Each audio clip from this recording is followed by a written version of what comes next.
Bismillahirrahmanirrahim. Assalamualaikum warahmatullahi wabarakatuh. Alhamdulillah, kita masih lagi bersama dengan bulan Ramadan Al-Mubarak, dan kali ini kita berada dalam 17 Ramadan, menghampiri 10 hari terakhir Ramadan. Dan mari kita sama-sama berdoa, Ya Allah, sampaikanlah kami pada 10 malam yang terakhir dan pertemukanlah kami dengan malam Lailatul Qadar. Amin. Baik, para pendengar yang dikasihi, untuk kali ini kita memilih satu kisah daripada juzuk 17 yang dirakamkan oleh Allah dalam surah Al-Anbiya. Maka tidak lain dan tidak bukan, ianya cerita berkenaan dengan Abul Anbiya, iaitu bapa para nabi, iaitu cerita Nabi Allah Ibrahim alaihissalam. Baik, satu perkara yang kita mesti sentiasa ingatnya pada cerita-cerita Anbiya yang ada di dalam Al-Quran, ianya adalah terapi atau syifa kepada kita. Tetapi untuk membuatkan perkara ini menjadi syifa kepada kita, hendaklah kita melakukan proses bukan sekadar tilawah, malah kita perlu melaksanakan proses tadabbur Al-Quran. Jadi tadabbur ini adalah usaha untuk memerhatikan dengan teliti setiap kalimah yang digunakan Allah dan setiap ayat yang disusun oleh Allah. Proses meneliti dan berfikir itu dapat menghadirkan peringatan, menghadirkan tafakur, menghadirkan ibrah, petunjuk untuk kita mengubah dan mengemas kembali skru-skru kehidupan kita. Maka dengan tadabbur Al-Quran, bukan sekadar kita menafsir Al-Quran, tetapi kita melaksanakan sekali sesi tadabbur. Mengapakah mereka tidak melakukan tadabbur Al-Quran atau adakah disebabkan hati mereka terkunci? Jadi dengan proses tadabbur Al-Quran ini, cerita Nabi Ibrahim AS yang berdepan dengan kaum yang menentang dakwah tauhid yang baginda sampaikan. Mudah-mudahan kita mendapat satu ibrah yang boleh kita jadikan ianya sebagai sudut pandang yang baru pada kita apabila kita menghadapi sesuatu ujian, insya-Allah. Jika kita lihat berkenaan dengan cerita Nabi Ibrahim ini, di mana Nabi Ibrahim AS dia berhadapan dengan kaum yang menentang, iaitu kaum yang tidak beriman, yang menentang usaha dakwah tauhid yang baginda cuba sampaikan. Jadi jadi kalau kita lihat kehidupan kita pada hari ini, tidak semua orang memahami apa yang kita mahukan. Tidak semua orang menyokong apa yang kita rasa perlu. Bahkan barangkali kita akan disakiti, diejek dan dimaki dan dipeli. Jadi sesungguhnya apa yang kita hadapi pada hari ini, bukan kita orang yang pertama menghadapi perkara tersebut. Jika kita lihat, Nabi Ibrahim AS pernah diperli sebagai anak muda yang suka mencetuskan kontroversi pada masa itu. Ini dirakamkan sebelum ayat 69 yang saya akan bacakan, iaitu dan kita boleh lihat sebelum ayat 69 ini, pada ayat 60 ada menceritakan di mana netizen atau kaum yang tidak beriman ini dan pemimpin yang menjadi orang kanan kepada Namrud berkata kepada Namrud bahawa dia seolah-olah dia punya dialog tu beginilah bunyinya, wahai Namrud, ini ada seorang budak ni, dia buat kacau. Budak muda sangat, tak tahu apa pun, tak tahu asam garam kehidupan lagi. Asyik nak cakap perkara-perkara tak elok tentang Tuhan-Tuhan kita ni. Jadi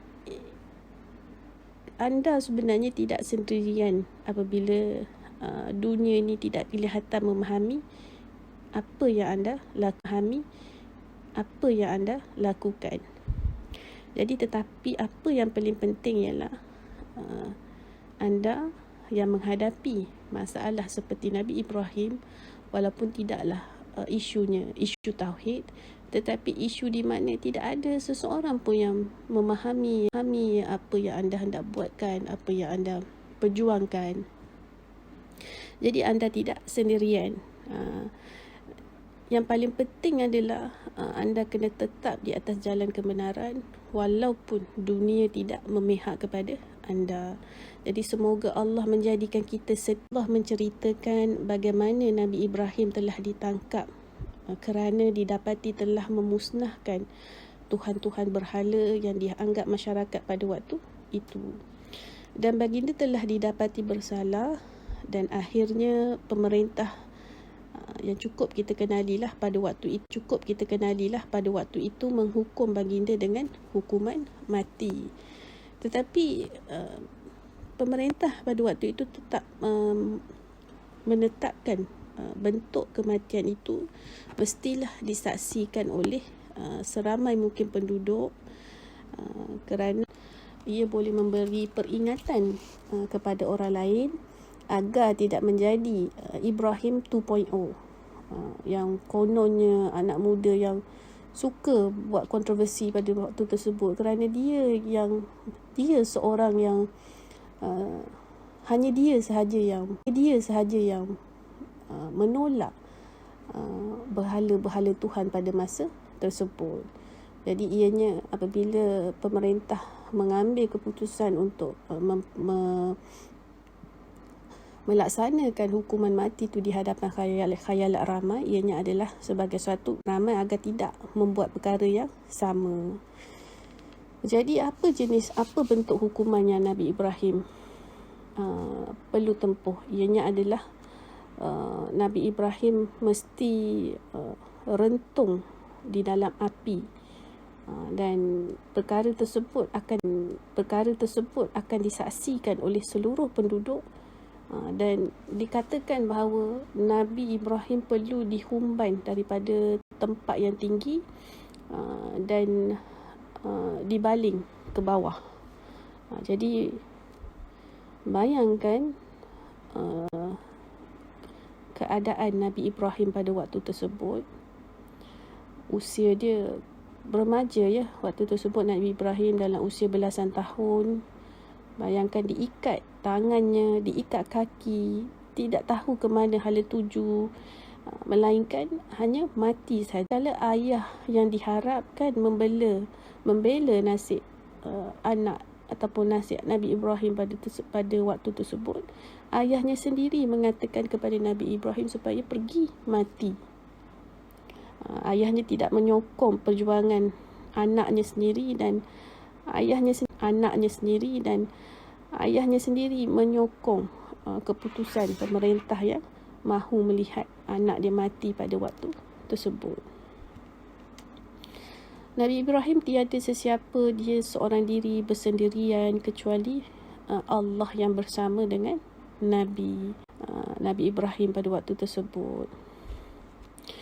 Lalu tahukah kita apakah ucapan Nabi Ibrahim AS ketika dikepung oleh orang-orang kafir dan dikepung oleh api yang mara? Tahukah kita, Ibnu radhiyallahu anhu mengatakan, inilah lafaz Nabi Ibrahim, tidak lain tidak bukan, inilah ucapan yang sepatutnya juga diri kita sekarang yang berada di dalam fasa seperti mana Nabi Ibrahim merasakan keseorangan, bersendirian, tidak ada lagi tempat untuk bergantung, disisih, dipelekehkan, ditinggalkan, malah dicemooh. Jadi lafaz inilah sebenarnya yang sepatutnya ditimpa musibah, agar Allah menukarkan api yang kita hadapi pada masa kini, pada yang kita hadapi sekarang ni, menjadi sejuk dan sejahtera kepada kita seperti mana keadaan Nabi Allah Ibrahim. Jadi orang lain mungkin apabila melihat dalam keadaan kita yang penuh dengan tekanan, ya, dengan keadaan keliling, pasti orang-orang keliling kita tertanya-tanya keadaan kita. Dan bayangkan kalau kita memegang lafaz yang Nabi Ibrahim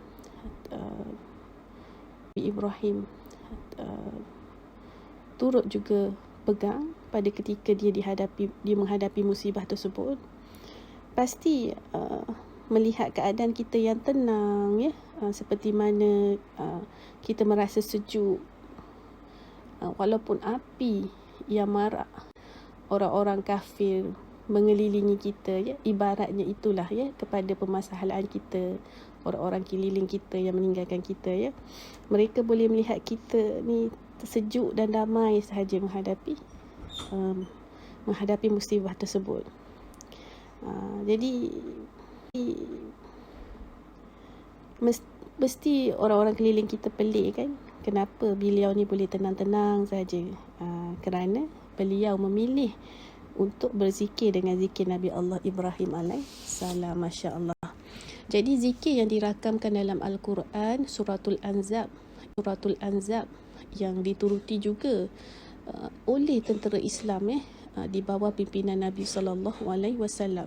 Zikir ini dilafazkan oleh tentera-tentera Islam ketika mereka dikepung oleh orang kafir.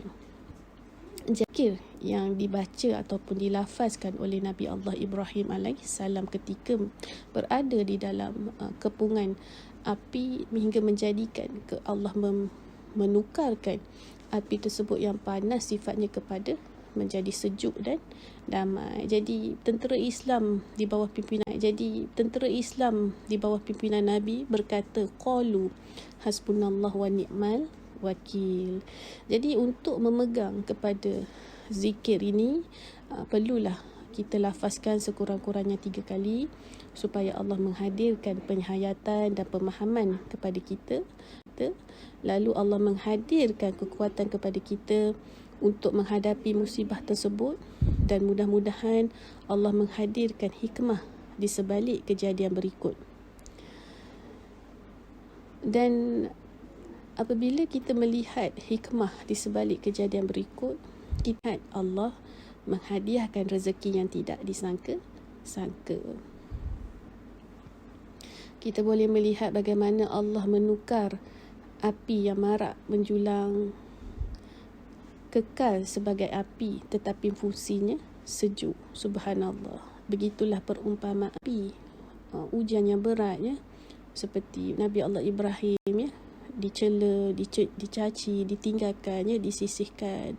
Apabila kita membaca hasbunallah wa ni'mal wakil, kita memohon bantuan kepada Allah Subhanahu wa taala, dan kita betul-betul yakin yang Allah akan menguruskan permasalahan kita itu, maka jadilah, ya, api tersebut Allah boleh ibarat api itu adalah ujian yang kita hadapi, di mana ujian itu masih tetap kekal, tetapi fungsi ujian tersebut ataupun ujian tersebut tidak dapat memberi kesan kepada kita. Sebaliknya, ia memberi kesan sejuk ataupun tenang kepada diri kita. Masya Allah. Jadi angin panas membakar, sekelip mata dengan perintah Allah, kun fayakun. Bayangkan dikepung api atas bawah kiri kanan tetapi terasa sejuk. Jadi begitulah kita dalam menghadapi sesuatu ujian, ya, apabila kita menyerahkan sepenuhnya kepada Allah dengan melafazkan hasbunallah wa ni'mal wakil, kita akan saksikan bagaimana Allah menguruskan perkara yang kita merasakan sukar. Allah boleh angkat rasa berat, rasa tertekan itu, dan menggantikan dengan rasa tenang, rasa kuat. Walaupun musibah itu tetap berjalan, walaupun orang keliling kita tetap kekal mempelekehkan kita, tidak menghiraukan kita, tetapi rungi ujian tersebut dengan tenang, dengan sabar, kerana kita ada Allah di sisi kita. Allah menguruskan, Allah yang maha mentadbir, yang maha bijaksana tersebut meliputi kita dan menguruskan segalanya untuk kita. Dan dengan rasa pada permulaan berat, ya, pada permulaan menerima ujian kita rasa berat, tetapi kita tidak melupakan Allah. Kita kembali kepada Dia dan akhirnya kita dapat menyaksikan sendiri bagaimana Allah mengangkat rasa berat tersebut, tenang dan menjalani kehidupan seperti biasa. Dan akhirnya apabila kita sabar dengan ujian tersebut, kita mendapat melihat hikmah di sebalik ujian tersebut, ya. Kita mendapat rezeki yang tidak disangka-sangka oleh Allah Subhanahu Wa Taala, dan kehidupan kita lebih baik daripada sebelum ini. Kita mungkin dipertemukan dengan circle yang menyokong perbuatan kita, ya. Circle yang membantu kita untuk move on. Masya Allah, itulah Allah. Masya Allah, itulah Allah. Jika kita menyerahkan sepenuhnya untuk Allah uruskan, maka percayalah, setiap musibah ataupun kesusahan yang kita tempuh ataupun ianya akan berubah menjadi lebih baik, ya. Musibah itu tetap ada, tetapi Allah boleh twist 360 darjah daripada perkara tersebut. Nampak berat, nampak seperti tiada jalan penyelesaian, kepada sesuatu perkara, sesuatu keadaan yang bertentangan dengan di mana dihadirkan bantuan, dihadirkan circle yang menyokong kita, dan Masya Allah akhirnya kita merasa tenang, ya. Merasa menghadapi ujian itu mudah. Kerana apa? Kerana Allah yang memudahkan segalanya buat kita. Jadi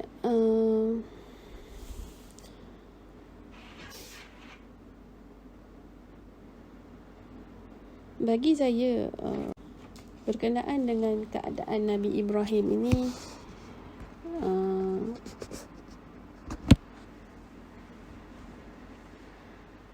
kita mungkin tidak mampu untuk menjadi seperti Nabi Ibrahim, dikurniakan mukjizat sebegitu, ya.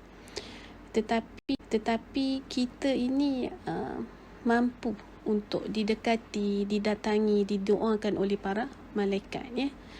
Jadi jangan berputus asa apabila kita mengangkat doa kita dengan zikrullah, iaitu hasbunallah wa ni'mal wakil. Ada para malaikat di sisi kita yang akan mendoakan kita.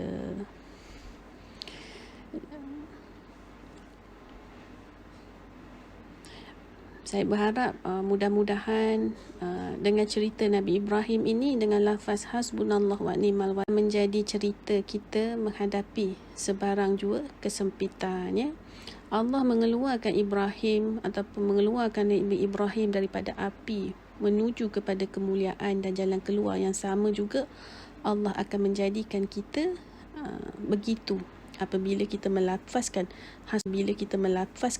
hasbunallah, cukuplah Allah, dan kita melafazkan wa man yattaqillah akhrajan, maka Allah akan mengeluarkan kita dari musibah itu, mudah-mudahan, ya. Jadi Allah berkuasa mengeluarkan Ibrahim daripada api, apa jua bentuk api-api kehidupan yang menyakitkan kita. Maka di sini saya kongsikan satu zikir juga yang boleh kita pasangkan dengan hasbunallah wa ni'mal wakil. Apabila menghadapi sesuatu musibah, sesuatu perkara yang berat, di dalam kehidupan, lafazkanlah dengan tenang dan yakin. Walaupun dalam keadaan kesakitan, kita menangis, merintih, ya, di dalam keadaan yang sakit, ya, jasad kita Tetapi di dalam hati, di dalam qalbu, lafaz Allah wa ni'mal wakil. Cukuplah Allah bagiku. Ya Allah, kurniakanlah bantuanmu ya Allah, seperti yang engkau khendaki mengikut keadaan aku sekarang ini. Dan boleh kita bacakan wa ufawwidu amri ilallah innallaha basirun bil ibad. Maksudnya, ya Allah, aku serahkan urusan aku ini kepada engkau, sesungguhnya engkau maha melihat akan keadaan aku sekarang. Serah dan mohon pertolongan dan yakinlah Allah ada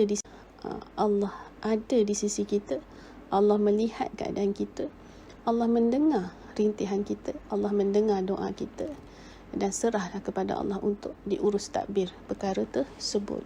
Dan saksikanlah bagaimana Allah yang maha bijaksana, Allah yang maha mentadbir, Allah yang maha memahami ataupun mengetahui selok-belok kejadian yang menimpa kita itu, kerana Dia yang mengaturkan. Dan saksikanlah Allah menguruskan segalanya buat kita. Daripada situlah apabila kita sebenarnya siri-siri ujian yang Allah hadirkan dalam kehidupan kita ini, ianya adalah satu latihan kepada kita untuk membentuk satu pergantungan kepada Allah Subhanahu wa Ta'ala.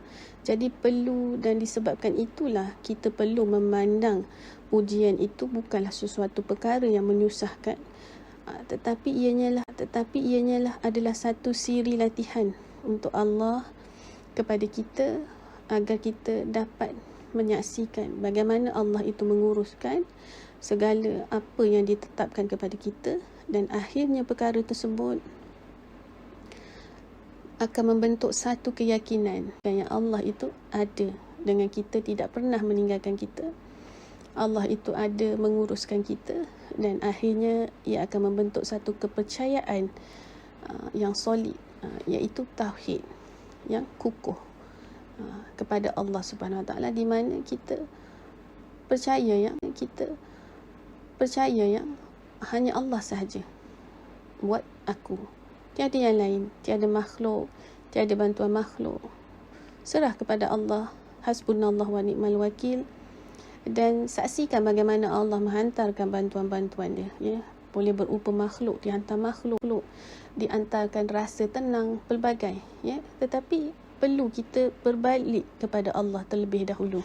Jadi selepas ini saya harap apabila kita ditakdirkan untuk menghadapi suatu ujian yang agak sukar, maka bertenang menghadapi ujian, bertenang, ya, dan melafazkan hasbunallah wa ni'mal wakil. Dan ingatlah, ini adalah satu siri latihan untuk